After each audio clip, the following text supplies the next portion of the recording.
This shit ain't nothing to me, man. This is Boxing Before Dark. Boxing. Boxing. Bang, bang, bang. Bang, bang, bang. Before. Boxing.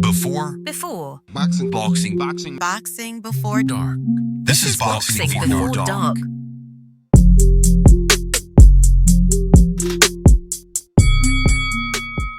All right. God damn, it's Boxing Before Dark. We are back up in your ears to talk the fights. Shanada, Japan is not treating you well as you start heading towards the door. No, work's been absolute shit. But there is a light a couple months away. They announced Rod Tang is headlining the One Samurai in Ariake. I tried to watch him last time he was in Japan and he had to pull out. So I'm going to pick up another ticket, and if he doesn't make this fight, he's dead to me. His career's about dead, too, at this point. Well, yeah, I think his career is kind of on life support anyways, but I would really like to see him fight live once. That would be pretty cool. It's a cool thing to say you did, right? Yeah. Yeah. Which is why I'm also excited about March, because I get to see Knockout CP Fresh Mart. I bought my ticket. Everything's looking good, except it's a Sunday. Travel arrangements Yeah. have to be made. It might be earlier, hopefully, so that it finishes earlier. I'm wondering, now that I think about it, if they did that because Ola Squaga's the headliner. Oh, to have He's American. Yeah, to have it timed for them. For us, Yeah. I guess. Yeah, like Donaire's the co-main, so maybe it'll be fairly early in the day. Interesting. Because I was checking, and on Tapeology, it says that the start time is 3 Eastern in the morning. Oh, then it's not Yes, any earlier, seems like really. a standard start time. Damn. For Japan. Getting back from Yokohama might be hard. I don't know where this stadium is. It depends how hard it is to get from the stadium to, like, the main train line. We'll see. If I get stuck in Tokyo overnight, I get stuck in Tokyo overnight. I can salary man it, just go drink till 5 a.m. and catch the train and show up hungover as fuck. Is that the stereotype or the common thing that happens? The stereotype is that they come to work hungover quite often, but I don't think it's usually on a Monday. It's usually on like a Thursday or a Friday. Makes sense, I guess. Could do it later in the week. Yeah. Later this year, Mayweather-Pacquiao 2 on September 19th. The fight nobody wants. Like, who's Absolutely excited no one. about this? Fucking, I can't imagine. I really It's don't not know. like the first fight was no fun. I guess the idea is that Mayweather will be rusty enough and Pacquiao's been active.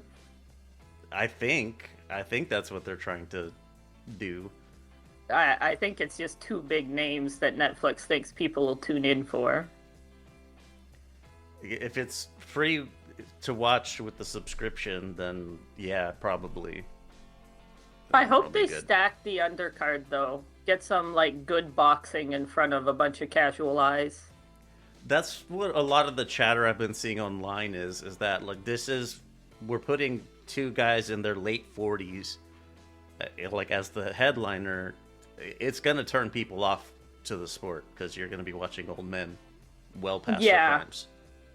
And, like, I don't think they need to stack the undercard with names, but they need, like, a pro box style undercard. Good Something matchups. really good matchups that are exciting if you have no idea what you're watching. Like, they really need to put some bangers on the undercard. Yeah, Like, you're absolutely right. Because, what card was Billy Lester on? Canelo Bud. Okay. But, like, they need fights like that. They need just two guys swinging with, like, high action. So that the casuals are like, oh yeah, this boxing stuff's kind of, like, pretty good. If it's all lopsided fucking mismatches, it's gonna be bad for the sport, not good. Yeah, I agree. Try like putting your blue chip prospects into showcase fights. That this isn't the time for that. No, you need close matchups. I have heard rumors that it's Pacquiao and Mayweather that are doing it, so it'll be their stable of fighters. Oh no. Yeah, so I'm a little worried. They got Manny Pacquiao Jr.,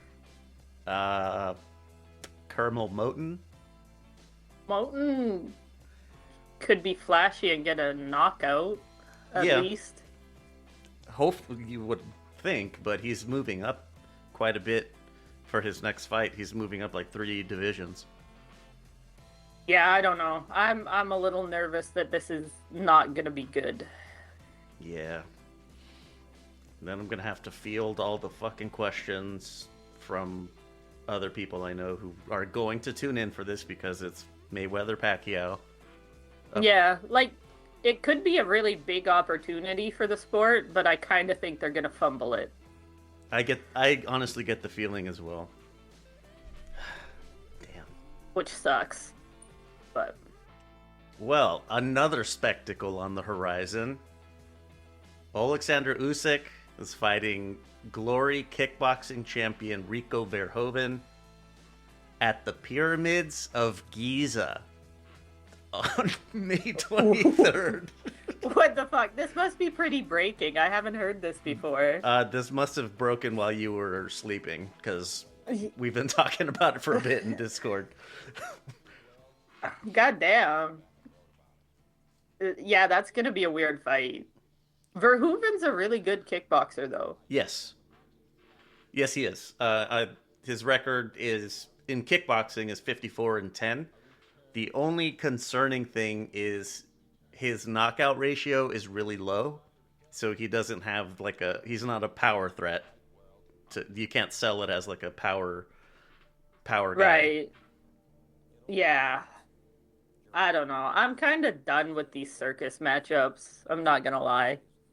I want Usyk to just fight somebody young and viable. You know who's not done with circus matchups? The WBC. The title is going to be on the line. This is a voluntary defense. How the fuck? Yeah, exactly. What? Yeah. This is his first boxing match, isn't it? I don't think so. But he has not had many. Let me make sure. He definitely doesn't deserve a title shot. Yeah, doesn't matter how many fights he's had, if any. He's had one. Okay, so I was pretty close. It was a Who did he 4-rounder fight? that he won in 2, knockout in 2, over Janos Finfera, who was 0-5 at the time. Perfect. And this guy gets a title shot. This gets more stupid the more I fucking look into it. What the fuck? Yeah, if you're gonna do a crossover event, do a crossover event. Whatever. At this point, like, fuck it, who cares? But WBC, like, what the fuck is this? The WBC is losing credibility at an enormous rate right now. Big time. That's fucked. Doing it, like, the novelty of doing a fight at the pyramids, I get it. People, we were looking into it. People do concerts there. There are events that are hosted at that location. So it's not unusual to have something like this. It's the crossover, the novelty of the crossover. Like, it's fine. A really highly competitive world champion kickboxer. There have been plenty of kickboxers who've crossed over and done really well. Chris Algieri's one. There are quite a few heavyweights that were listed as well. But the title, dude, the title should not be on the line. And yeah, if Usyk wants to do crossover fights for big money, fuck it. I mean, Usyk can kind of do what he wants. Go for it. What the fuck are you doing, WBC? Like, at this point, I feel that Usyk could genuinely vacate all the titles and do circus shows and just make money. Yeah, and it's completely fine. Like, you're not holding anything up. But like Agit Kabayel has been waiting for his shot at a belt, specifically the WBC, for quite some time. And he should be pissed. Yeah, he is the mandatory after this, which we're assuming Usyk's gonna pretty much take him to school. Verhoeven, I mean. I would assume. Yeah, and then Kabayel gets a shot. Imagine if Verhoeven, with his weird footwork, throws Usyk off and lands a punch from the gods. What if Usyk gets Sarast? The power of the pharaohs. Yeah. In Verhoeven's fist. Boxing would be dead. Yeah, I might. That would be like one of my throw my hands up. Like, I'm not watching this shit anymore. Goddamn. I like Usyk, but I kind of want it to happen now. Just as a stop doing this fucking stupid shit. Like, eventually it's gotta blow up, right? Yeah. It happened. Like, cherry picks go wrong all the time. This would be worse than a cherry because it's coming from another sport altogether. Yeah. I mean, it's not gonna happen, but it would make boxing look so bad. The power of the pharaohs. Verhoeven is secretly Moon Knight. Yeah, so Verhoeven, he's signed a 2-fight deal with Misfits. I don't know if it was Misfits or MF Pro, but he's with that group. And I think this is one of the fights on the deal.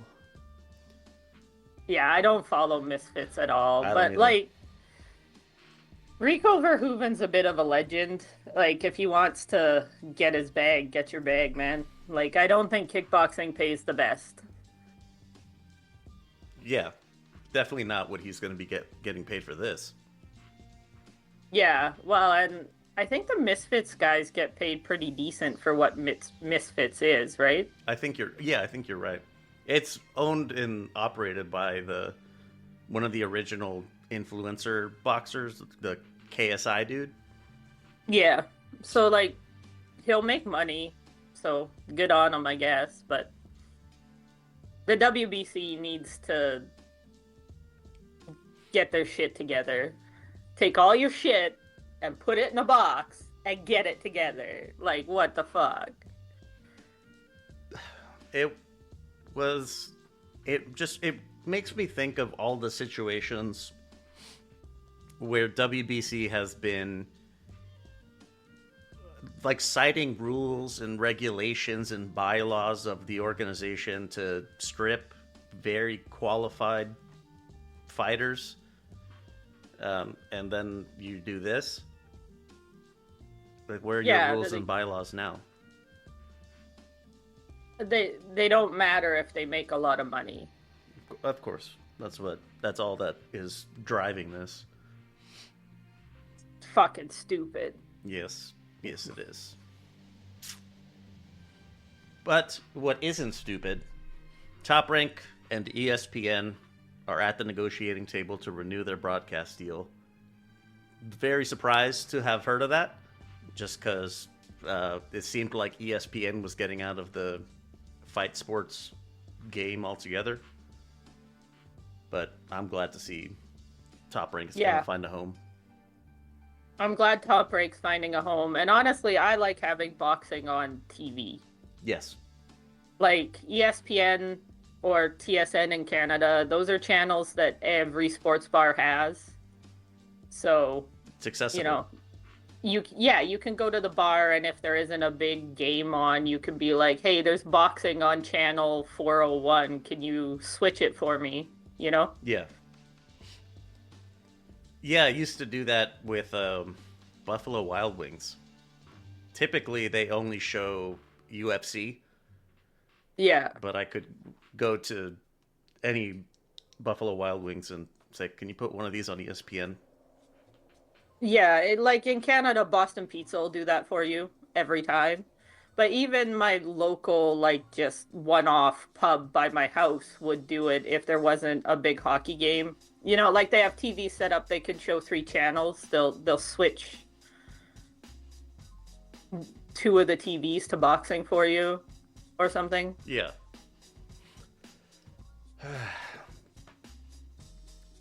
The end of the road is in view for Katie Taylor. She's going to take one last fight in Dublin, and she's done. I think that's a good move.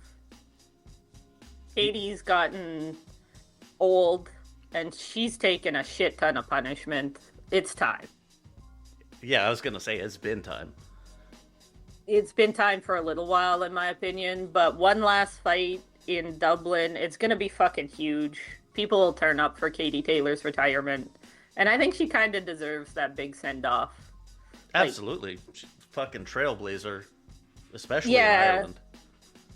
Well, she, like, legitimately had to take them to court to get women's boxing legal in Yep. Ireland. Yeah. So she deserves her one last big send-off, but I'm glad she's made the decision to make it a send-off. Oh, instead of just another event Yeah. in her like, career. I think if you know it's your last fight and you're that big a name and you announce it, it lets your fans come out and, like, make it special rather than having one last fight and then announcing it at the end. Like, I think more people will show up because they know it's her last fight. Yeah, that's what I was thinking, is if they know that this is the last chance they have to see the Katie Taylor fight, then they're gonna go. Yeah. And, like, I just think the atmosphere will kind of be set up for it being a retirement party almost. The crowd will be bigger and louder, and they'll probably sing her some song. I don't know. Yeah, it's the Ireland. festivities will be Different than if Yeah. she Was just announced fighting, it yeah. after the fight. Yeah. Yep. Well, we'll be watching for Katie Taylor's Fucking last- end of an era, though. Yeah. Like, Yeah. she's been around since the beginning of women's boxing. I wonder if the end of the Katie Taylor era is a good cutoff point for switching to 3-minute rounds. Like the peak amateur and very accomplished professional is retiring.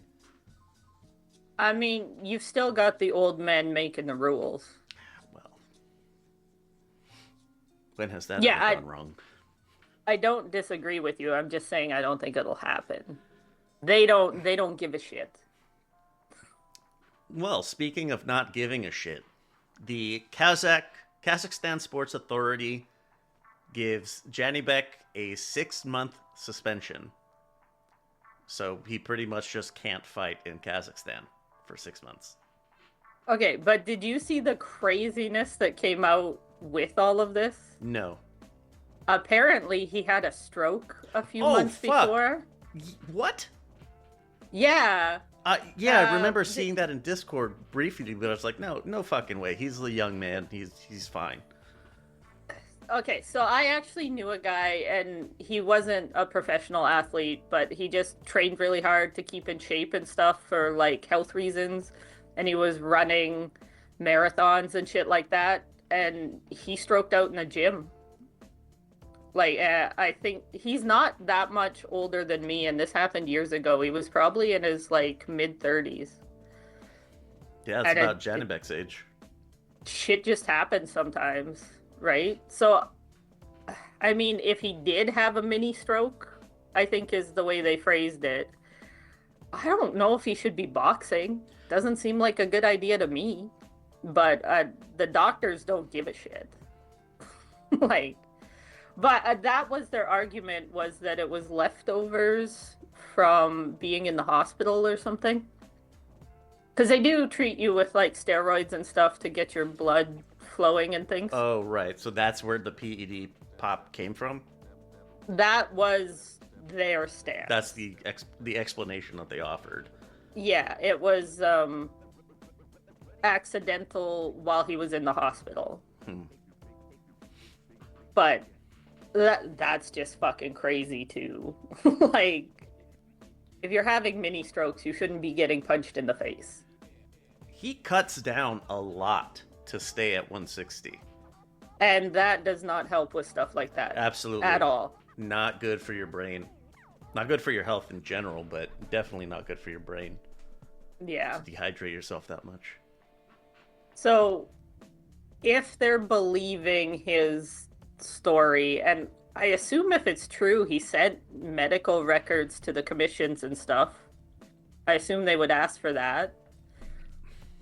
And, I mean, if that's what it is, I can kind of see a slap on the wrist. Like, you're not going to not let the doctors treat you. Yeah, that does give it better context.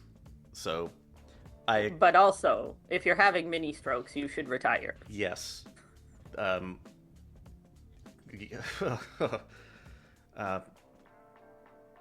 that is wild.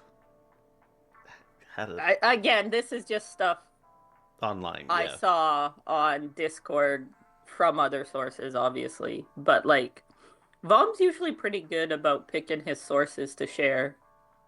Yes, he is. So, that whole thing is just fucking crazy, though.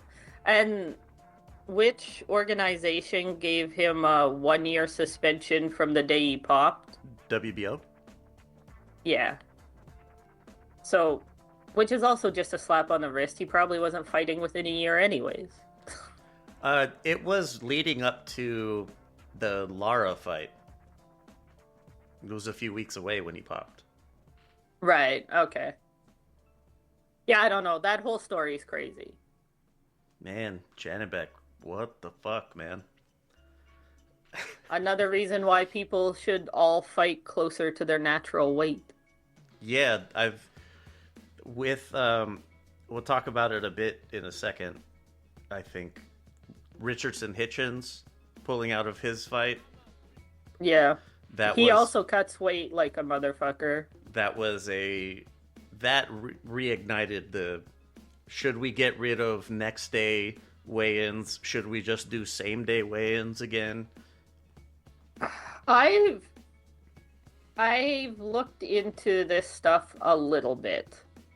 And instead of 10 pounds like the IBF does, 10% of the weight, I think would be a good middle ground. Yeah, so if that's you reasonable. Fight at 147, you can rehydrate, I guess you'd round up 15 pounds. So you're fighting closer to your natural weight, and you're still not ballooning outside, like... And I generally, there's not a whole bunch on it, but rehydrating more than 10 to 15% doesn't help you anyways. You've done too much of a weight cut. So you've only really hurt yourself.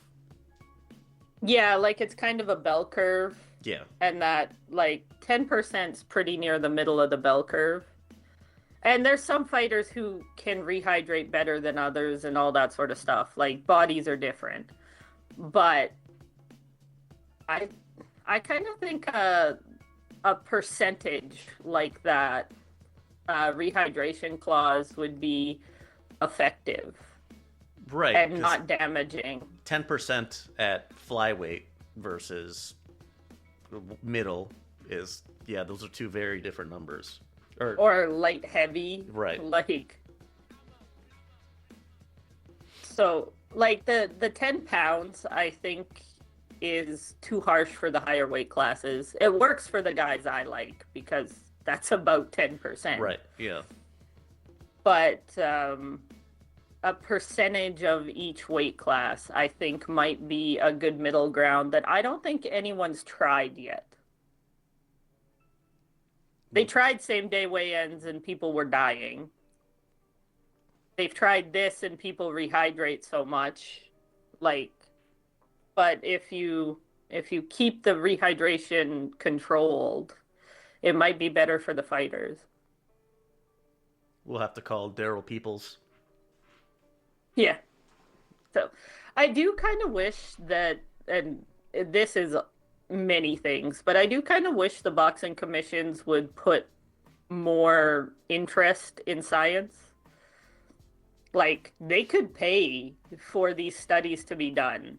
And these sorts of studies wouldn't be that expensive. You're paying for a couple scientists, and you're basically just using the blood tests and shit that they probably already take. Just someone examining it from a different lens. Yeah. Rather than, this is how we've always done it. Yeah, like, it kind of surprises me that none of these combat sports guys pay any money for science to be done.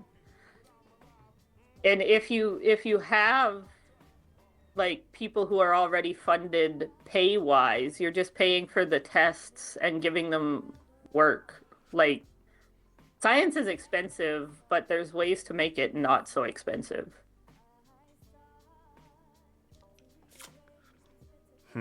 I should call up a couple universities and try and get some grant money. Yeah. But I don't do human stuff. I'd have to find friends that do human stuff. You'd just be like the project director. I could just write the grant.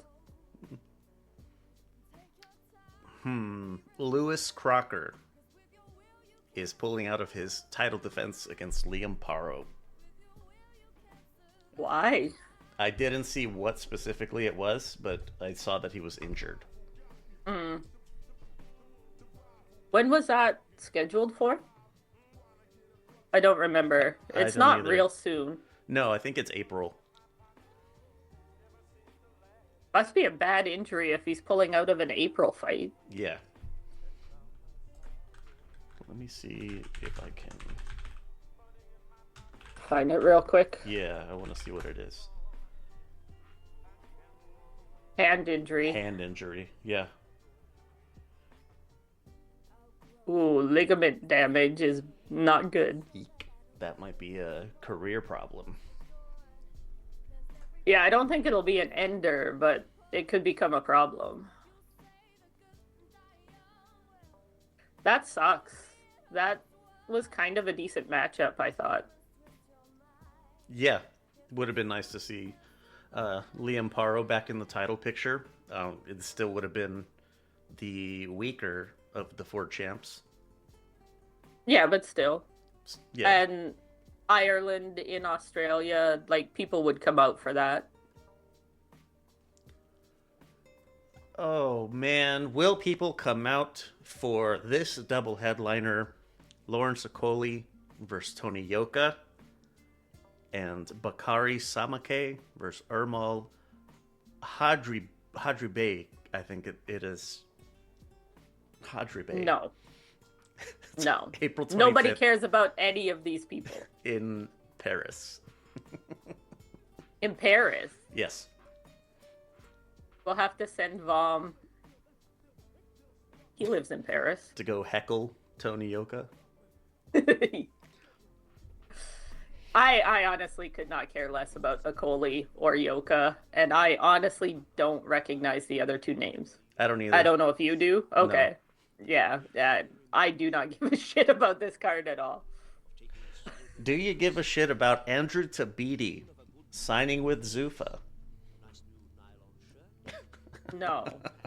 I also don't know who that is. Yeah, Cruiserweight contender you have here? I had that just in case you needed a little primer. So that must be for Opataya. What's his name? Yeah. Yep. I was drawing a blank. All that was coming was a Coley. I'm like, that's not the same person. Yeah, I'm guessing So- that's what they signed him for. So Opataya is just gonna be knocking over cans at Zuffa too. Yay. Excellent. The best fighting the best. Mm-hmm. Did you see that they've announced their first belt fight? Zuffa? Yeah, I think it's the light heavyweight. Hot Rod is going to be... Yeah, I forget who the other one is, but Hot Rod's fighting for the Zuffa belt. Oh, boy. Yay! The 5-belt era has begun. Excellent. I do actually kind of like Hot Rod. I do too. He's entertaining. He's fun to watch. So, I mean, getting the Zuffa belt, I guess, is going to get him more money, I assume. Yeah, he'll get paid better, for sure. So, good for Hot Rod. Yeah. But, like, who gives a shit about Zuffa belts? Yeah, right. Like, whatever does it for you.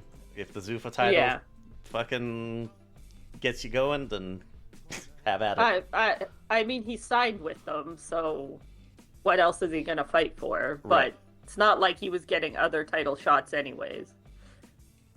Honestly, Hot Rod is that level that I was expecting to go to Zuffa and just, exist. He is at that level, isn't he? He was not going to get a title shot with anyone else.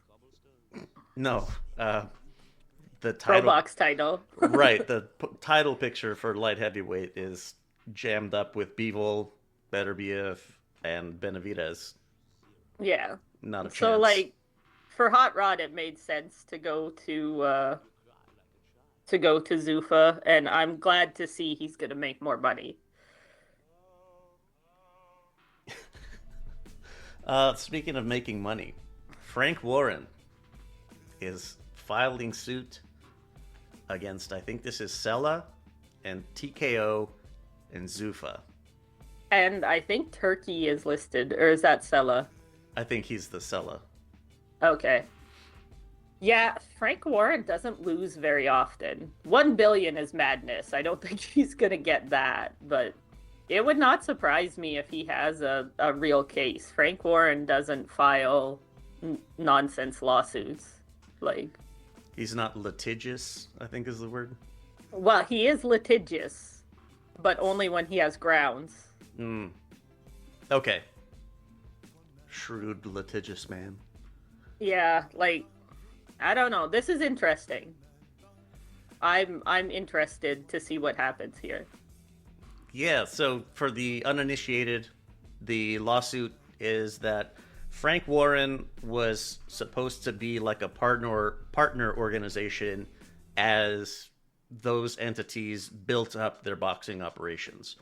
And the case is that Frank Warren got cut out before the terms of the contract were fulfilled. So the more specific that I've heard, but I think this is listed in the lawsuit, is that Frank Warren gave them access and helped build a road plan for them to get into boxing that he was supposed to be a part of. And that was written in the contract. Like, he would help them develop and plan their entrance into boxing and be part of it. And then they cut him out. So that's the part, like, basically they're stealing his business plan. So that's the more, like, specific. It's not just, oh, you guys said you'd play with me and then you didn't.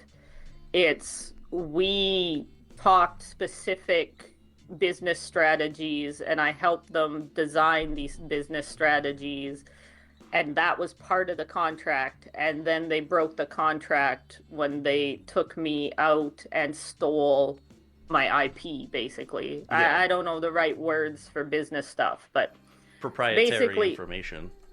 Yeah, basically they came in and just ransacked him business-wise. Thanks for the plan, Frank. Peace. Yeah, which is illegal if they had a contract saying Right. otherwise. Yeah, that was I don't imagine he would be suing otherwise. If they had... Yeah, I'm actually pretty interested in this one because, I mean, Dana and Sella and those guys, they all kind of, from the outside, appear like they feel super untouchable and they can just do what they want because no one has enough money to fight them about it. But, I mean, if you break the contract, you break the contract. Frank probably has a leg to stand on in court. I think the $1 billion is probably to try and get them to settle before, like, not take it all the way to the end. Yeah. Because the settlement would probably be less than what the court result is anyway. Which is not going to be $1 billion, but... No, but I think the $1 billion is just like you always aim high, right? Of course. I saw that Don King is also suing them. Yeah, I didn't look into that one. He's suing this, like the TKO, Zuffa or whatever, and the WBA, because his guy, I think Michael Hunter, was supposed to fight Gerald Miller, and they pulled Gerald Miller for unknown reasons, and Miller ended up fighting the hairpiece situation. Right. So it's supposed to be Michael Hunter that took his hair off. Right. I mean, Don King does file nonsense lawsuits, but it would also be funny if Don King won that one. I do not cheer for Don King in any sense of the word, but would be kind of funny if even he can get money out of suing Zuffa. Yeah, whatever dries them up. With Frank Warren suing the TKO group and the Saudis,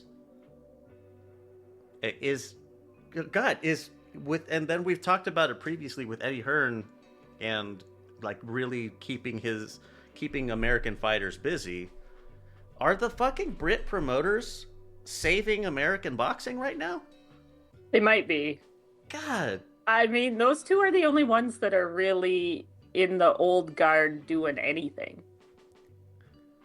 They're kind of just saving boxing, I think. Yeah.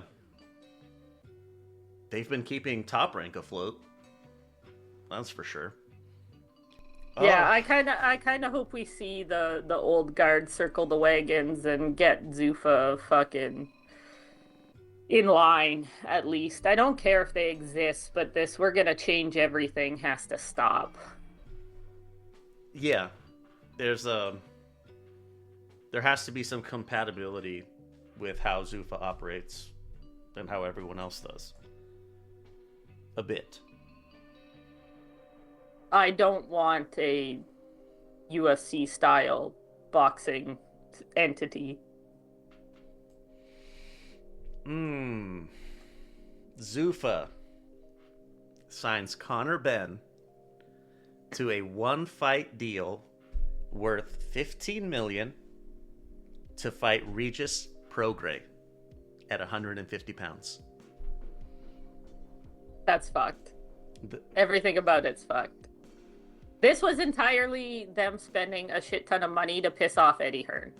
That's all this is. Oh, yeah. That's the only reason it's Conor Benn. Yeah. But, like, there's no way they make back a third of this.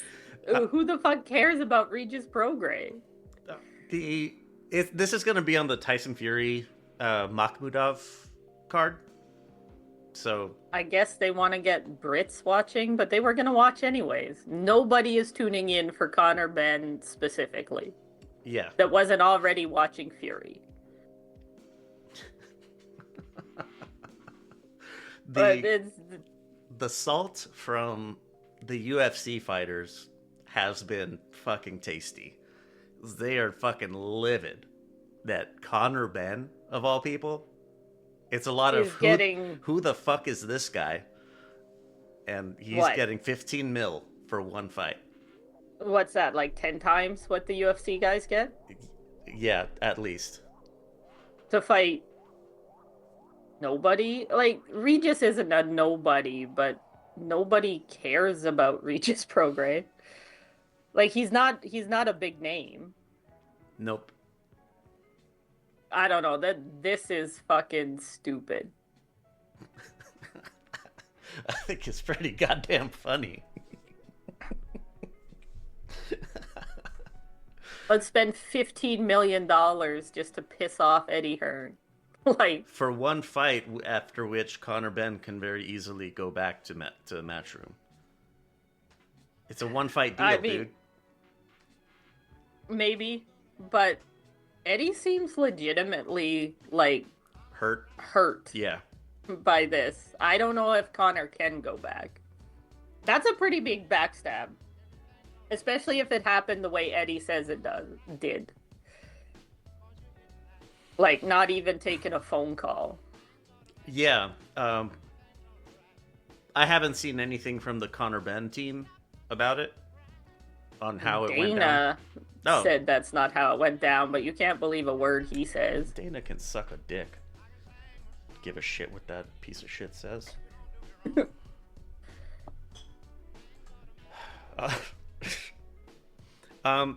I really hope continues to happen is dumb fuck moves like these. Zuffa continues to make just really stupid decisions like this. Yeah. By all means, Conor Benn, get paid, my man. You're the one putting your life on the line here. But also, you have burnt, like, such a bridge on this one. Because it's been, verified that Eddie Hearn bailed Conor Benn out during that whole drug scandal, lent him hundreds of thousands of dollars to keep him afloat. And he kept him working, because remember, he had a few fights in the U.S. at the time. Like, they were on at the most odd times so that they could be prime time in the U.K. Yeah. No, it's just, I know money's money and everything else, but honestly, Conor Benn probably would have made more money if he just signed a multi-fight deal with Matchroom. Probably could have gotten a fight with Regis Prograis. Yeah, he wouldn't have got $15 million for that one fight, but they'd have got him 3 fights for 7 or 8. That comes out to more money. Right, because you take this one, it's a big bag. Congrats. Where do you go after that? You're going to have to re-sign with Zuffa, and they're not giving you 15 mil again. No. But also, this is very publicly 15 million for fucking Conor Benn to fight a C-level fighter. Boxers are gonna want more if they have any name value going to Zuffa now. Yeah. Also, how stupid is Jayo Pataya feeling? Because I know he's not getting 15 million a fight. And he's a fucking champion. Yep. Yeah, a lot of the big name UFC guys have been like, where the hell's my 15 million? Yeah. Well, and they should. Absolutely. I really, really want this to fucking backfire so badly. I think it's already starting. Oh god, I really want the UFC, the top guys, and the whatever like grade of a fighter they are, to. This is like a good unionizing movement situation right here. Is you're giving this fucking clown 15 mil while we're getting paid peanuts. Yeah. This is absurd. UFC makes so much money. Yeah. It's not like UFC can't afford to pay their fighters. In 2025, they made 1.5 billion in revenue, and it was 50% was profit. 57% was profit. So they're making $570 million a year. Yeah. That's to a little more than that. Yeah, to cover their overhead and everything.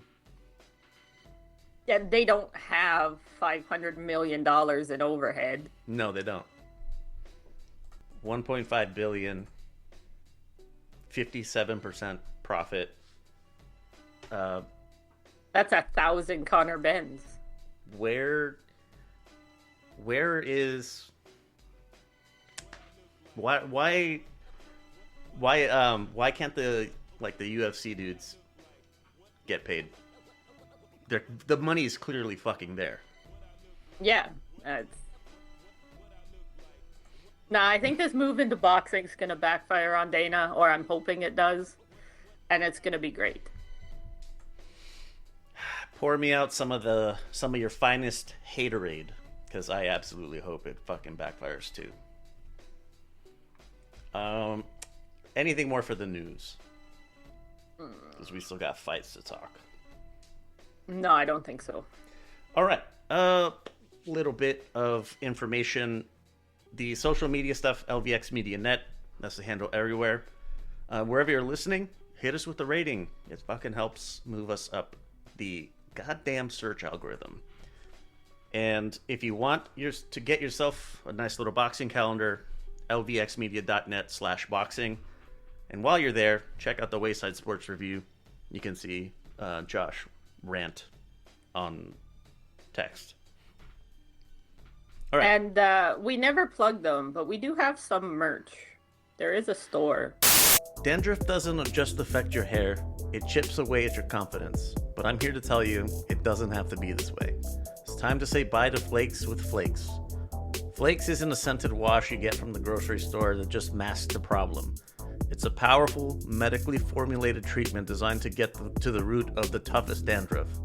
Flakes works fast to control the flaking, calm the itching, and soothe the redness that's on your scalp. And here's another pro tip. Flakes will also help with that stubborn beard druff if you have that too.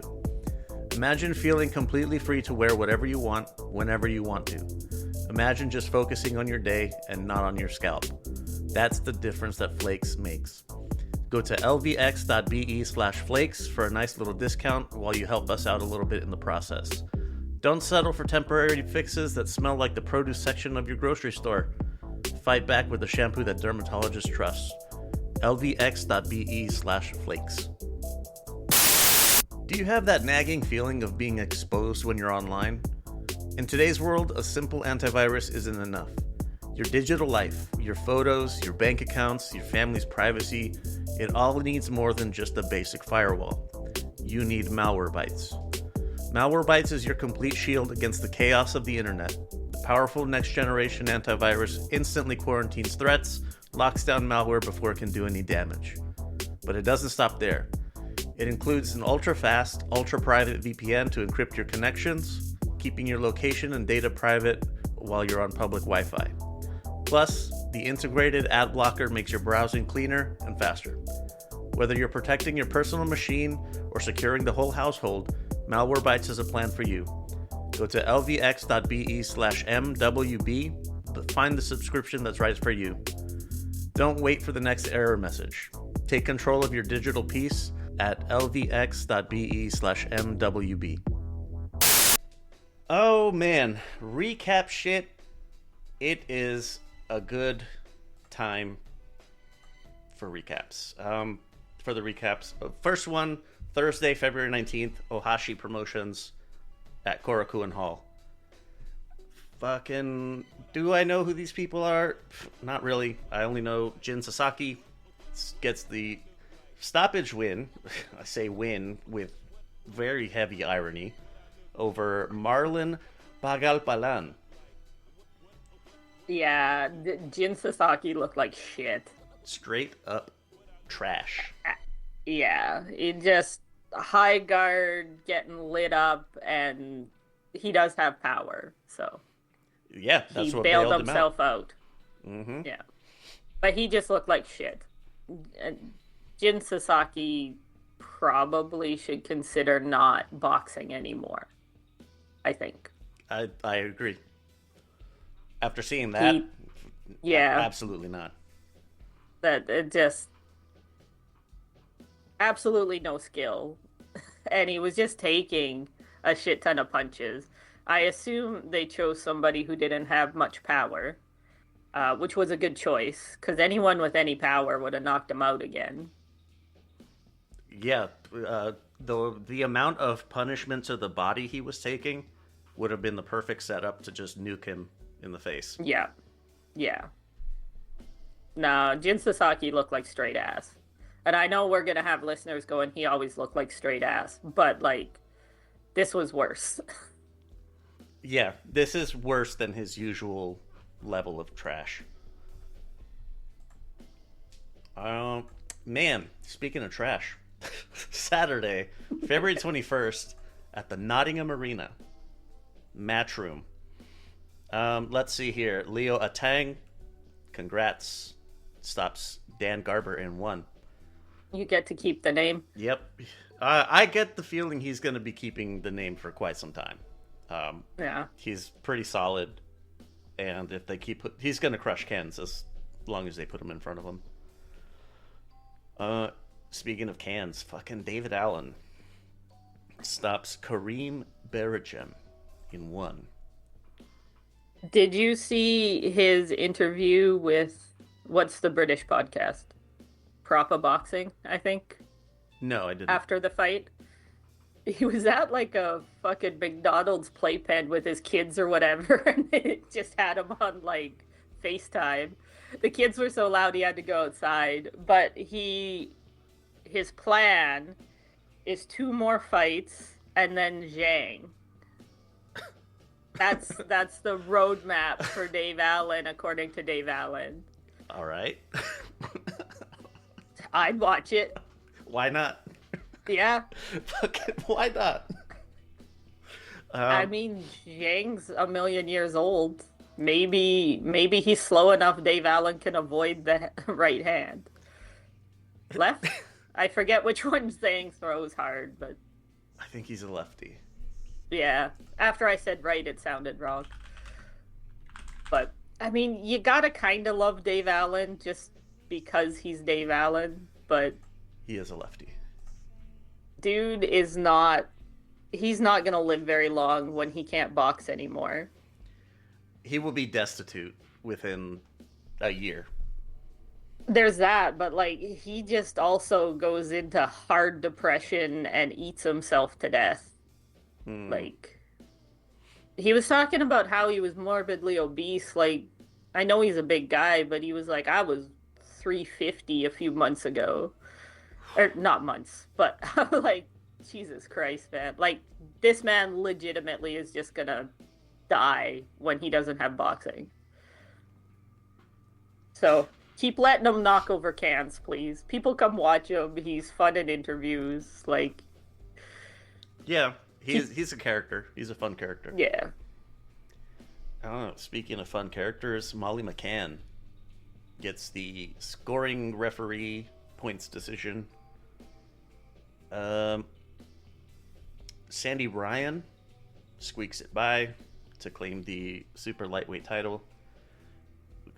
The very reputable and respectable WBC title. Yeah. Bilal Fawaz gets the majority decision over Ishmael Davis to claim the Commonwealth and British title. It's he has a hell of a story. Yeah, crazy story. Hell of a story. And he is a character. He's a weird dude. He's an interesting, like, fighter to watch. I would say he's a pretty good... If you look at Chris Eubank Sr. Yeah, I've heard those comparisons. That's what he reminded me of, was Eubank Sr. I don't hate him doing well. Like... No, the only thing was, like, Chris Eubank would do those weird types of, like, poses and stuff, but he actually did stuff as well. Yeah. Whereas Fawaz was a little bit gun-shy for some reason. Yeah, that's true. That's my... If I had a complaint about it, it would be, let your hands go. I don't really like the showboating, but, I mean, given his story, I kind of have to cheer for him. Yeah, same. Oh, you know who I don't want to cheer for anymore? Lee Wood and Josh Warrington. Lee Wood gets the UD. How do I feel about that? fucking not very good. You think Warrington should have got the nod? No, Or I think just that the fight was kind of shit. they're Yeah. both hot garbage, is what it is. Yeah, honestly, I don't think this would be a bad time for Lee Wood to retire. I don't think he will. But going out on a win in front of a big crowd, Rival. it wouldn't be a bad idea. Yeah, this is like the moment for him to hang it up. Yeah. This would be a good way to bow out. He's not going to do anything of note in the future. I don't think. Like, No, not really. and it was a good crowd. Like, I don't know. I kind of feel like they both should retire. Josh Warrington did, right? I think so. I think he did. announced it after the fight. Yeah. If he had continued, he should change his training regimen. Just like run his head into a wall. Well, I mean, he got a couple good headbutts in there anyways. Yeah, he did. Can't retire without him. Fucking, yeah. This was not a good fight. I watched purely out of hate for Warrington. I wanted to see him get sparked again, but Same. I'm glad Lee Wood won. Yeah, I am too. Lee Wood, like of all the, even though he has the fucking broccoli head, of all the Brits, like he's definitely not at the top of my hate list. Yeah. So, yeah. It's I good, mean, good for him to win, I guess. With his hair texture, because I'm assuming that's natural. Yeah. I don't know how many other haircuts he can do. Yeah, you're absolutely Like, right. That's probably the best one he's got with curly hair like that. So yeah, good thing that it's come into fashion. So Yeah, that he but can be he's fashionable. had it forever. Exactly. Yeah. He had it before it was cool. Yeah. Let's roll on The Ring. High stakes at the T-Mobile Arena. Let's see. From the bottom up, Muhammad Alakel gets a stoppage in 2. Whatever. It's as expected for the Saudi plant. Joshua Edwards, UD over Brandon Colantonio. Brandon fucking won the story of the night. He looked like he just knocked off from the factory and he was on his way to the pub, but instead he got pulled into this. I have to admit that I only saw the co-main and main on this one. It's fine. Oh no, I did see Beck as well. Yeah, it's all right. These are like as expected, pretty much. Well, not really. Actually, in the case of Joshua Edwards, this was supposed to be like an easy scalp, but Cole Antonio gave him work, and Joshua Edwards did not look like the future of American heavyweights the way we expected. Probably good to find out early. Yes, it's weird how like this like garbage man looking person, like he just looks like a blue collar dude, just an average Joe. This dude is giving you fits. What's up? You're the freak athlete here. What's going on? Yeah. Freak athletes. Amari Jones stops Luis Arias in 4. Went about as you would expect for a vet on the downslope of his career. Bektamir Melikuziev stopped Sina Agbeko in 7. What did you make of Beck's win here? I mean, Beck's Beck. He kind of always looks the same. I thought he looked the same as always. Pretty. It's I don't know. He's not bad. He's just not like star. He's not going to be competing with Oslis or Hamza Shiraz. He's not going to be competing with those guys for a title. But I could still see Beck getting like a world title that's weaker. I don't think it's completely out of the question, but it would have to be like a Mario Barrios situation. Yeah. Is Beck Zuffa level? Maybe, but I don't want to see him go to Zuffa. I think he's good enough he can hang around with the real guys. He can be competitive with the top contenders. Yeah, if he went to Zuffa, I think he'd win. Oh, they would move him up. He'd either have to move down or up. He'd have to move up. I don't think Beck could move down. Bektemir versus Hot Rod. I think Beck could win that. It'd be hard, but I think he could win it. Man. Frank Martin. Nahir Albrecht. Fight to... This is the first time I've seen one. A unanimous draw. Yeah, that's strange. I had never seen that before. Must have been an actually really close fight. It was. I assume. It was. I honestly felt Nahir Albright did better. And if anyone was going to get the nod, it should have been him.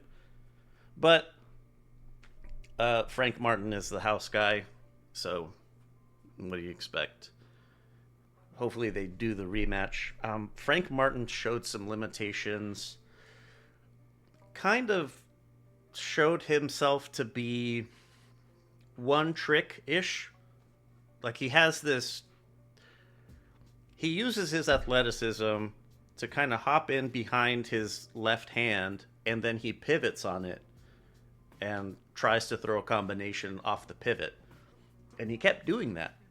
And Nahir Albright was able to stuff it like after the 4th or 5th round.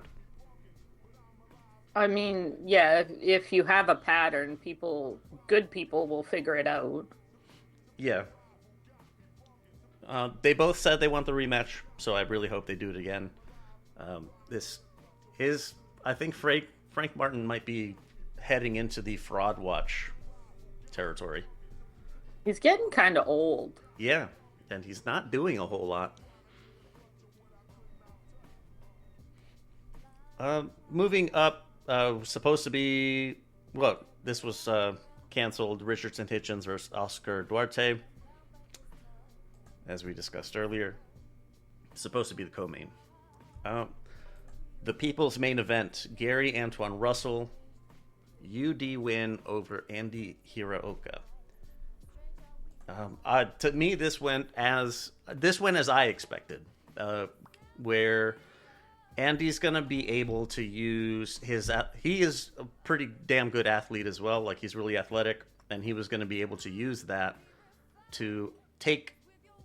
Maybe not take the rounds off of GAR, but make the rounds competitive.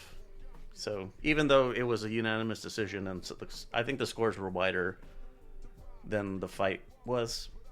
I don't know. What did you think? Hiraoka actually kind of surprised me. I expected it to be wider of a fight than it was. I didn't think Andy had the experience. I thought Gar was going to out-experience him, and he definitely did in the early rounds, but Andy adjusted better than I thought he would. Like, I know he lost, but he impressed me in the loss. I do want to ask you, do you think if he didn't have visa issues, it would have made a difference?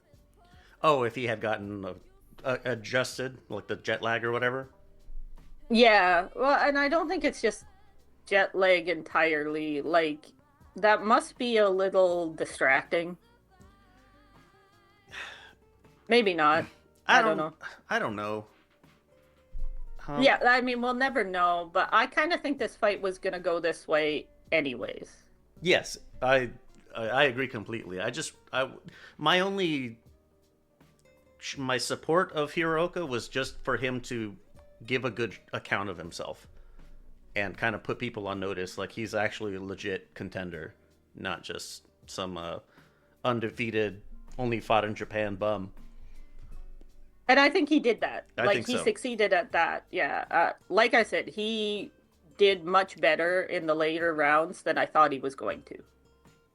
Oh. But I think it's just a lack of experience. Like, they kind of skip some steps in the middle with Hiraoka here, I think. Yeah, I think you're right. Lack of options, willing to travel to Japan. Yeah, and like I know they don't fight very often and everything else, but the Russell brothers always look good. Like they are consistently good. And I thought the corner advice that the older brother was giving was really good. He was being pretty hard on Gar in the corner, actually. He was. I thought. But like the actual substantial advice. Since we talk so much about Tio's dad, I've started paying more attention to what they're actually saying in the corner. And Gary Russell Jr. seems like a really good coach. He stepped into the role really well. Yeah. That isn't just you're my family and I won't replace you. Like, I think he's a really good coach. Also, complete sidebar, but they all use it, I think. I love the whole face shield anti-swell. That thing looks cool as fuck. Oh, yeah. Yeah, that It's one. like a metal mask with, I think it has a snake on the front that they put over their face. Yeah. I just think it looks cool. Man, the post-fight interview was interesting from GAR. The other 140 champions are, who you would immediately think. But he said, like, I'll fight anyone. I want to fight Shakur last. Was his what he said. And to me that was quackery. I think Yeah, he a knows little bit. He's not ready for He's not Shakur. he's not beating Shakur. No. Yeah. I mean, I don't know if it's quackery or just being logical. Realistic. Yeah, like I'll fight the hardest guy after I've beaten everyone up to him. I don't think that's an unreasonable thing to say. No. It's not the bluster that boxing fans are used to, but I mean, I kind of like when guys are realistic. Yeah. Let me pull up who else is at fucking 140. Yeah, I'm so bad at weight classes. So his fellow champs: Richardson, Hitchens, of course, Dalton Smith, and Shakur. I mean, like, if you're chasing unifications, of course you're going to go after Smith first. Definitely. Hitchens has to fight Lindolfo Delgado. He has to. Oh my goodness. I kind of feel like, we didn't talk about it, but I kind of feel like Hitchens pulling out of this fight. I know he was sick and everything else, but it's a bit of a duck if he doesn't fight Duarte. Duarte's a hard fight. I is. don't think he's the best or anything, but he's gonna lay hands on you. It's gonna be damaging. And if Hitchens kind of steps out and fights his mandatory, it feels duckish to me. And Hitchens is kind of a duck anyways. Hitchens, if he wants to keep his title, he has to fight Delgado next. Unfortunately. Yeah, I get it, but I'm just saying. If he doesn't reschedule the fight with Duarte after that, it's kind of a bitch move. Yeah. Yeah, if you're so certain you're going to beat him, then just do it another time. But Man, I had to exclaim, Cletus Selden is number 6 in the WBA? Are you fucking kidding me? the standings are always trash. What the fuck? I don't know if these have been when these were last updated, because Hiroka's still at number 1. I don't know if he would be dropped, how far he would be dropped for losing. Yeah, I don't recognize quite a few of the WBA names, to be honest. I don't know. Like, I don't know who Agbar. I don't know how you say that. Agrabah? I don't know. Yeah. I don't know who number 2 and number 3 are. Yeah, I don't either. There's another guy named Arislandi? Cuba, what are you doing? Cuba has weird names. Yeah, they have wacky names. Is he Cuban? Yes, he is. Of course he is. What the fuck else would His name's Arislandi. Yeah. He might have been Dominican. Because they do some names like that too. I guess. But last words for GAR and Andy. It went the way I expected. Gar's still Gar. I didn't see that he'd slowed down at all or anything. And like I said, Andy impressed me. Yeah, I'm happy to see. I think Andy's going to grow from this. He'll be be much better for this experience. I'm eager to see. They skipped steps. He wasn't ready for Gar. Yeah. In my opinion. Oh, man, you know who else wasn't ready? WBC welterweight champion Mario Barrios gets fucking 12-0'd by Ryan Garcia. I have to admit, Garcia looked the best he's ever looked. Yeah, he was fantastic. He was working with both hands. He wasn't his one-shot type of guy. Yeah. Which just makes me hate him more, because if you can do this, why don't you just do this every time? Why haven't you been doing this? Yeah, like, I fucking hate Ryan Garcia. But I have to admit, it was a very impressive performance. He looked like he should be world class. Like, he looked like everyone said he looks, that I had never seen before. I wonder how much of that is because Mario Barrios is like hot. I don't know what temperature, but he is some temperature of garbage.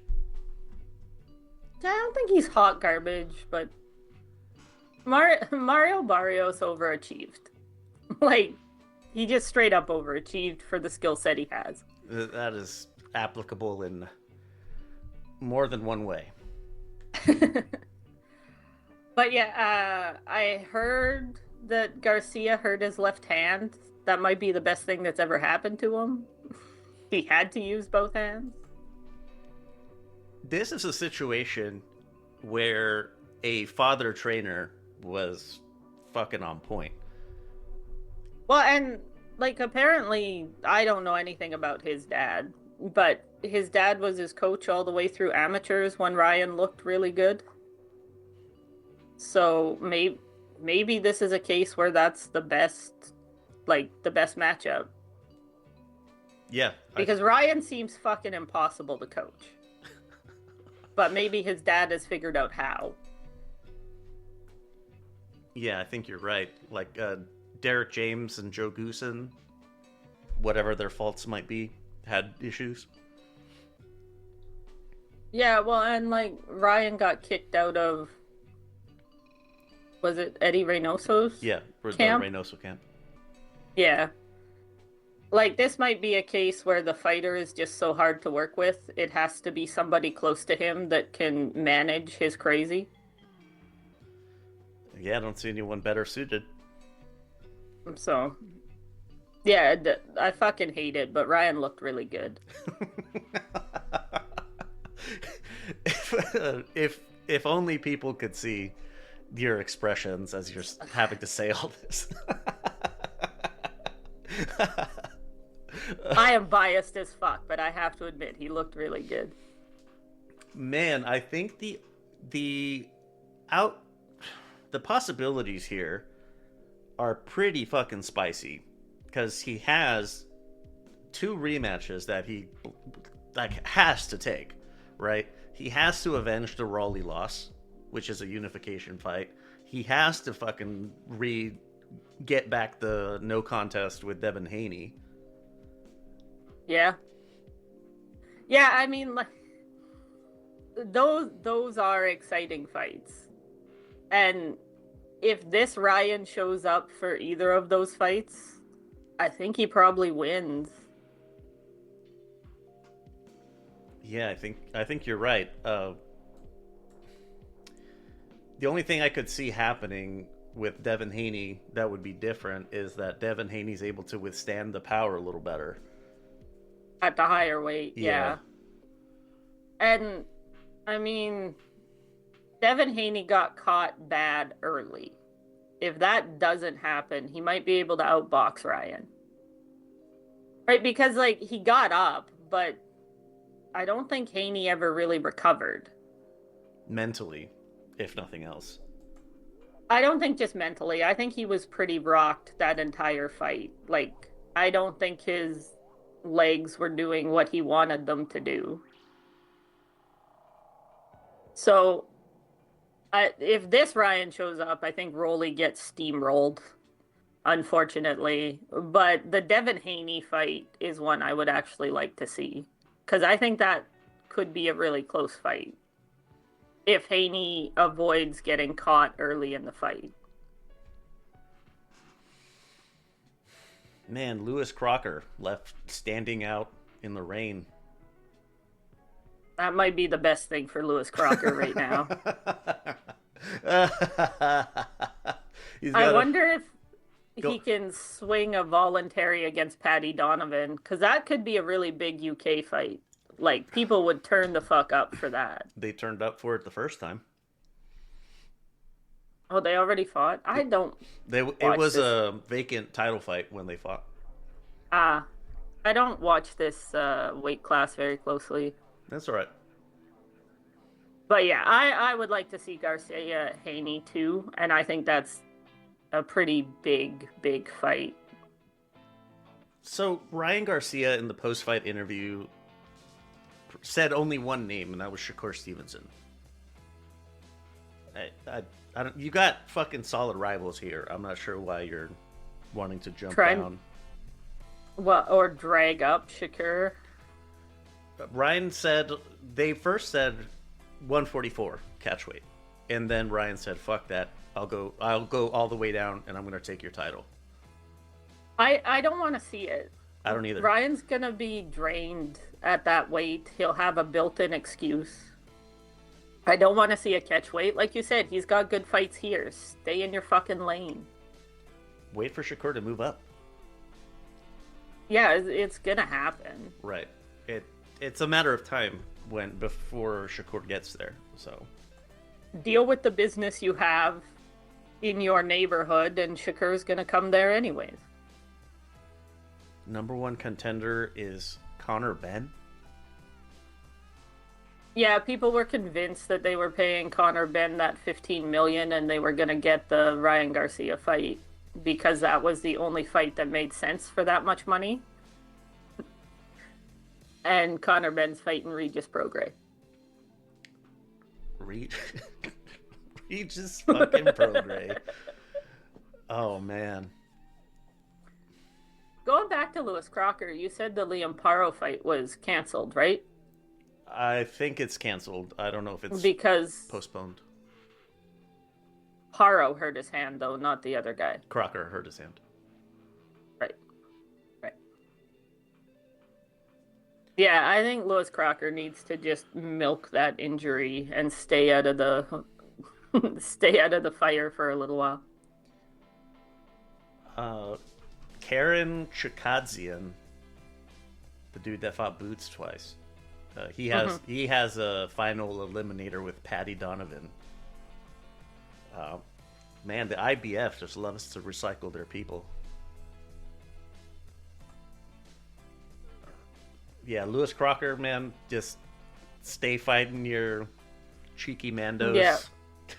Yeah, stay out of the fire. Let the Americans figure their shit out.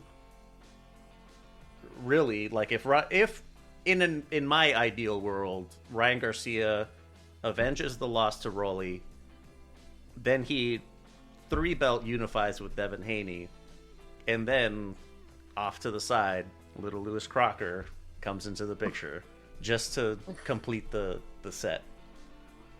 I mean, it would make sense.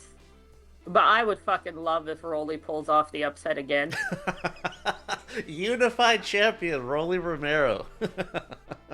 I don't think there's any world where Rolly beats Devin, but wouldn't Rolly beating Ryan again be just fucking amazing? It would be pretty funny. I would love it.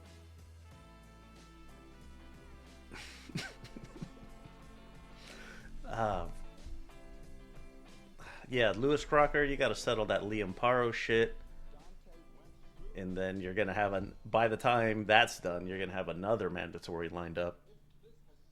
You're not going to be in the conversation with these other things. I think that's the best thing for him to do anyways.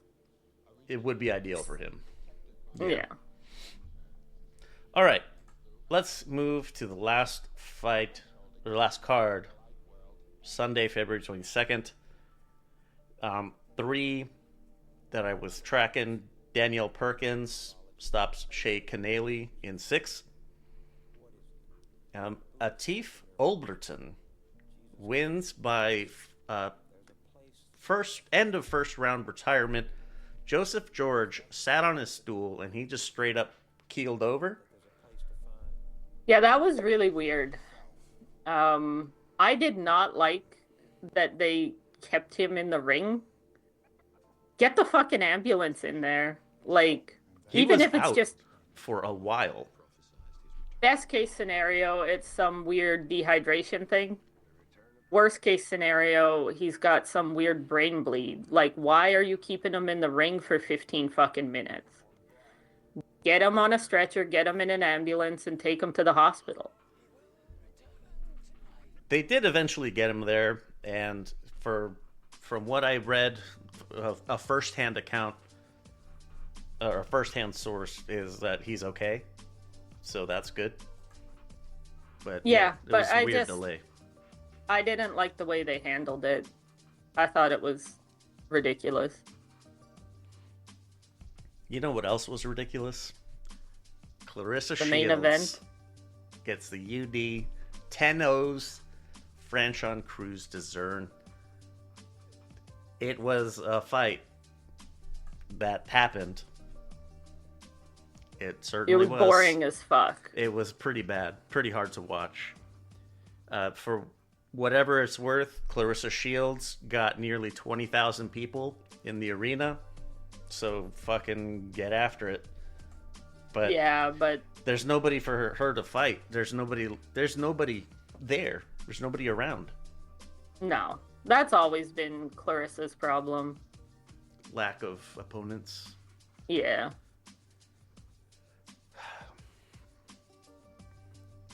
But that's it. That's the last card. Unless you have any burning thoughts. Nah. All right.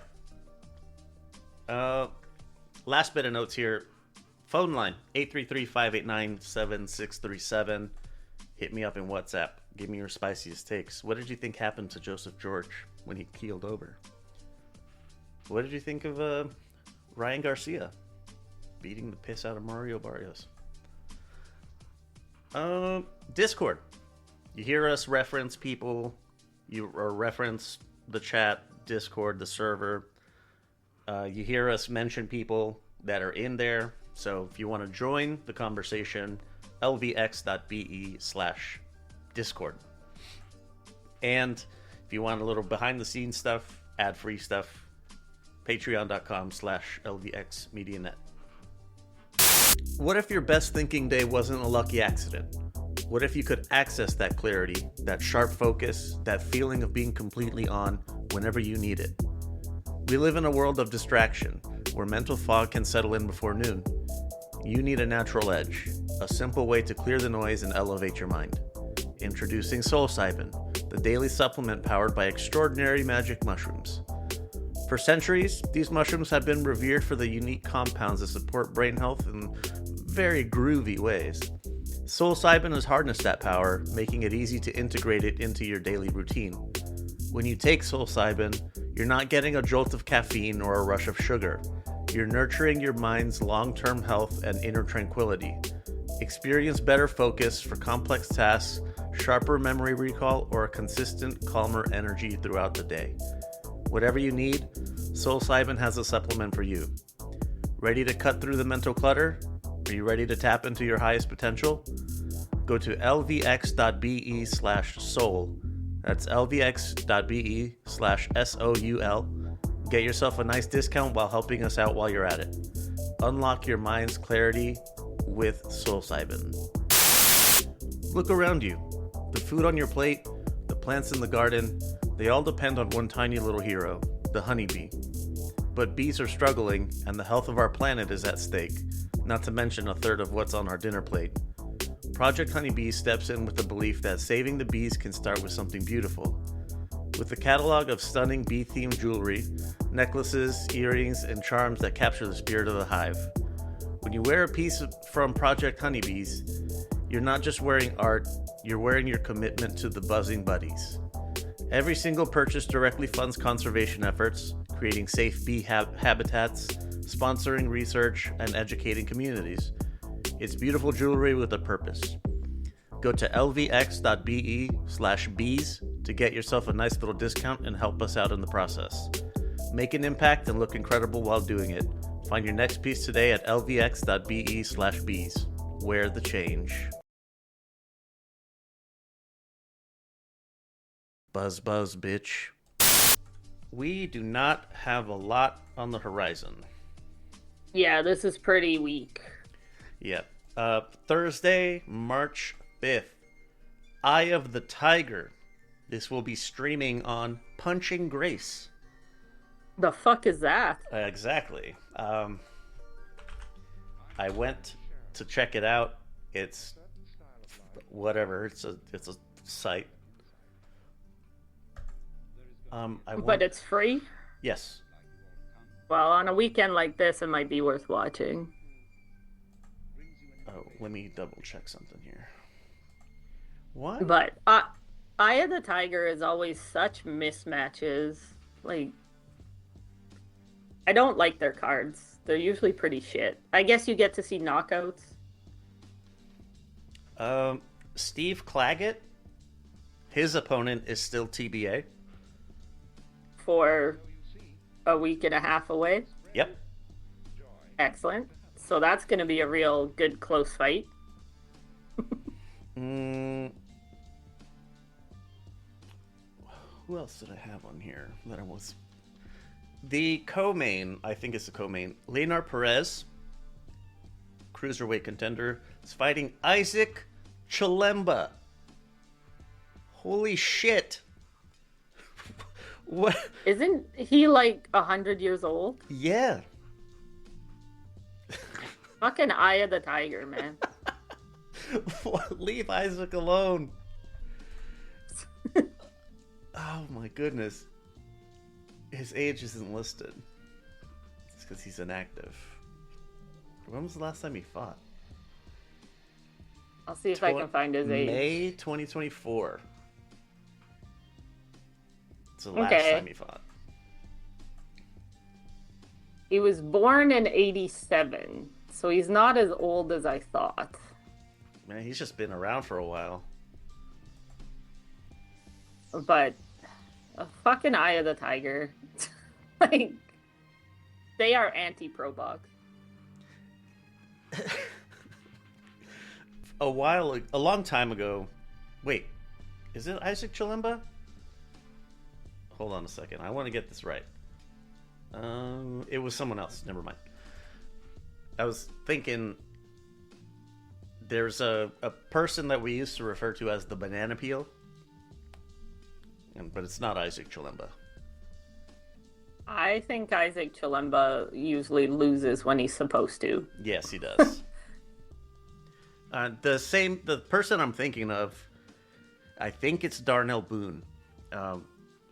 Always loses when he's supposed to as well, but he always like scores huge knockdowns. And it's like, I think he got one on Andre Ward. That's crazy. Yeah, quite. Stephen Butler versus Ramadan Hisseni is the main event. It's just excellent. Yeah, that I know I should try and talk up Eye of the Tiger because they're Canadian, but they suck. Yeah. You know what else sucks? Sunday, March 8th, Zuffa Boxing. Who is on this card? I don't know who any of these people are. And that's saying something. Main event, Jai Opetaia, the IBF Cruiserweight Champion, is facing Brandon Glanton. I don't know if this is confirmed, but I saw somewhere that they were going to try to put the Zuffa title on this one too. Oh, I haven't seen that, but it wouldn't surprise me. I mean, you kind of have to. Jai's gonna be their cruiserweight champ. Of course. Is Jai's belt on the line, like his real belt? Yes. I kind of hope Glanton sparks him. That would be fucking hilarious. I mean, Opetaia doesn't seem to have the best chin ever. He's been pretty rocked by some pretty mid dudes. And Glanton has some power? Yeah, I think he does. He's got a lot of knockouts and TKOs anyways. Bulletproof Brandon Glanton. I would like to see Opetaia fuck this up. It would make me happy. What? Just another notch on the fuck Zuffa Fuck belt. Zuffa. Yeah. Yeah. Sorry, it's just Opetaia. You're just collateral damage. It's nothing personal, but yeah, I would very much like for Glanton to fucking end you. I know we can't, but I would love to add a Zuffa sticker so you can buy fuck Zuffa. But that's all we got coming up. That's a really shit weekend. Yeah, this was one over on B-Sides. I said, go outside. Yeah, like touch grass. Find something to do. Go watch a movie. Yeah, go walk your dog. If you live in the Northeast, go play in the snow. Oh yeah, go have a snowball fight with the fucking police. Apparently that's happening, and people are mad about it. Why? That sounds fun. Yeah, this sounds like a really good community building activity for the police to do. Yeah. People are so fucking weird these days, man. Yeah. Oh, man.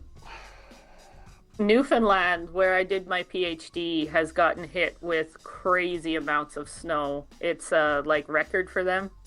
And my buddy sent me a picture of his house, and he's dug out now, but originally he had to crawl out the upstairs windows and like walk off the roof onto the snow and start digging. Jeez. The picture he sent me was from inside the house, and the living room windows are like completely covered. His house was just dark. I would like that. Just to be blacked out. Yeah. Me too. But like, they've been trying to dig out and shit, and I talked to him a couple days ago, and there was more snow in the forecast. So I think they're just kind of fucked right now. Well, we're done with the fights. Parting words. Do you have any?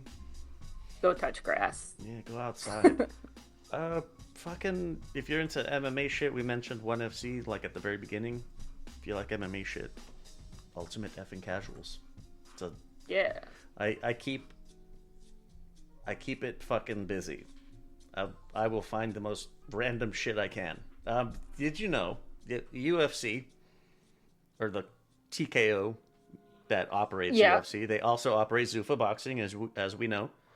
They also operate a UFC BJJ. I didn't even know that was a thing. Yeah, they have a jiu-jitsu, whatever, and they also do pro wrestling, right? Yes, Real American Freestyle. It's like Olympics collegiate style wrestling. No, I mean like they do WWE style wrestling. Oh as yeah, well. WWE themselves are part of the TKO, Okay, I wasn't sure which one it was. Yeah, and there's Real American Freestyle. That interesting. is, yeah, that's happening. If you fucking hate MMA like me because it's boring as hell, the one Friday fights are usually really good. They're MMA light. It's almost all Muay Thai and kickboxing usually. Oh yeah, I really enjoy them, but here in Japan, they end so goddamn late. for me they start way too fucking early. But it's on YouTube for free. You can just watch it later. Yeah, you know what they started fucking doing? The first 3 fights on the bill are not included in the replays Oh. or I the guess. broadcasts. I have noticed one is giving out less bonuses on Friday. Yeah. I think this move into Japan is expensive, so they're tightening their budget a little, and I think like server replay space is probably expensive. Yeah, it is. Man, that's all I got. Go outside. There are better things you could do on Thursday than watch this Eye of the Tiger card. There's nothing on Friday or Saturday at all for boxing. Go set up a date. That's it for this edition of Boxing Before Dark. We'll fucking see you on the other side of this unfortunate weekend. Awfulness.